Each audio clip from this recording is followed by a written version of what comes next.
What if everything you've been taught about anxiety is wrong? What if anxiety isn't a malfunction, but a message? Not an enemy to be silenced, but energy. Pure, raw, biological electricity. Designed to help you move, act, survive.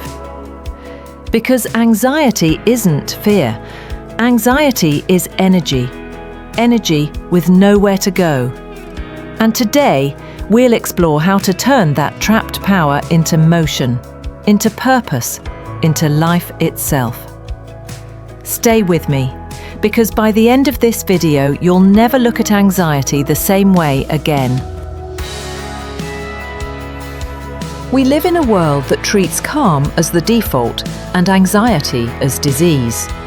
But biologically, the truth is far more interesting. Your brain evolved not for peace, but for protection.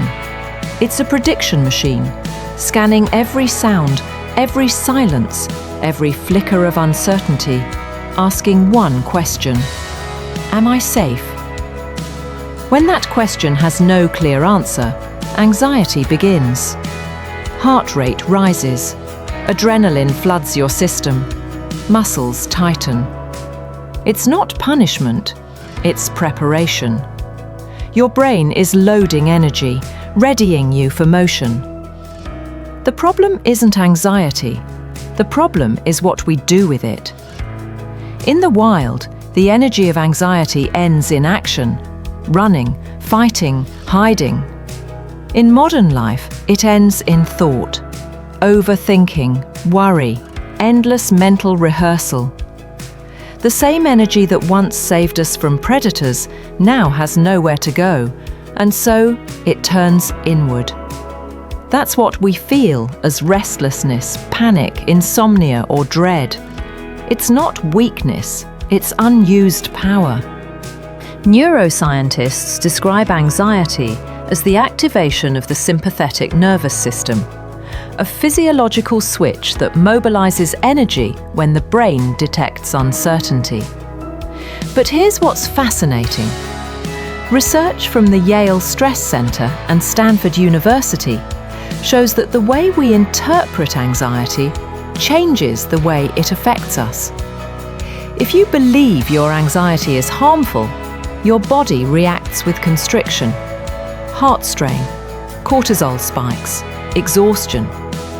But if you see anxiety as energy, as your system preparing for performance, your body channels it differently.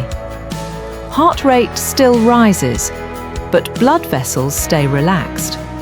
Focus sharpens. Endurance increases.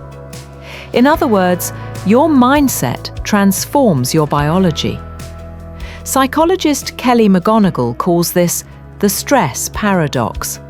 In her studies, people who reframed anxiety as helpful lived longer, performed better, and reported less emotional burnout. Same stress, same chemistry, different story. So the key isn't to eliminate anxiety, it's to reinterpret it, to teach your body and mind that this surge of energy is not danger, it's potential. Think of anxiety as electricity. If it's grounded and directed, it lights a city. If it's blocked, it shocks and burns. Most people try to suppress anxiety. They fight it, numb it, scroll it away. But suppression doesn't release energy, it traps it. That's why avoidance always feeds anxiety. The more you resist it, the louder it becomes. Anxiety isn't asking you to hide, it's asking you to move. Maybe that means sending the message you're afraid to send, finishing the task you've been avoiding, or simply admitting, I don't know yet, but I'm willing to learn. Every action, no matter how small, gives that trapped energy a direction. And once it moves, anxiety transforms into focus, momentum, confidence. Anxiety, in essence, is your readiness to grow. Our ancestors didn't call it anxiety. They called it intuition, the tightening in the chest before a storm, the unease before a dangerous path. This system is ancient and sacred. It evolved to alert us, not to destroy us. But modern humans mistake activation for danger. We feel the pulse, the heat, the rising energy, and we panic about the panic. That second layer, fear of fear, is what truly paralyzes us. Imagine if, instead, you treated anxiety as information, a signal that something in your world needs attention, not avoidance. It might mean your values and your reality are out of sync. It might mean you've outgrown your environment, or you've stayed still too long. Anxiety is rarely random. It's a messenger, persistent, inconvenient, but never meaningless. The human mind loves control, and when it can't control the external world, it turns inward, replaying, predicting, analysing. It believes that thinking more will create safety. But the brain doesn't distinguish between solving a problem and imagining one. That's why mental rumination drains energy instead of restoring it. You're rehearsing survival without ever acting it out. To break this cycle, you must give anxiety what it was designed for: motion. Not mental motion, physical, creative, social, or spiritual. Anxiety is movement energy trapped in thought form. Set it free, and it becomes life force. Here's a practice used in cognitive behavioral and somatic psychology. Simple, powerful, and immediate. Step 1. Name the energy. When you feel anxiety rising, don't label it panic or stress. Say quietly to yourself, "This is energy."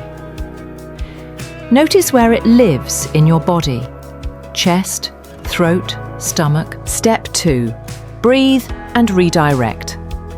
Take a slow inhale, and as you exhale, move, even slightly. Stretch, walk, write, speak. Give the energy a direction.